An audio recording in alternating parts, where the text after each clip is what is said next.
नमस्कार दोस्तों, आज की इस वीडियो में हम बात करने वाले हैं कि अगर आप भी यूज़ करते हैं गूगल मीट एप्लीकेशन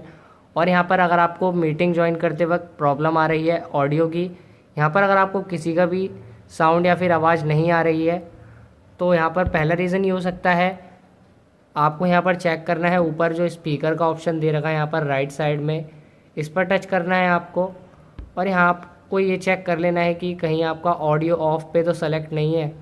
तो यहाँ पर अगर है तो आपको स्पीकर पर सेलेक्ट करके यहाँ पर आपकी आवाज़ की प्रॉब्लम ठीक हो जाएगी। अगर फिर भी आवाज़ नहीं आ रही है तो आपको अपने फ़ोन का स्पीकर चेक करना है कोई सॉन्ग को प्ले करके, और यहाँ पर तब भी काम नहीं कर रहा है आपका स्पीकर तो आप क्लास ज्वाइन करते वक्त अपने ईयरफोन का इस्तेमाल कर सकते हैं।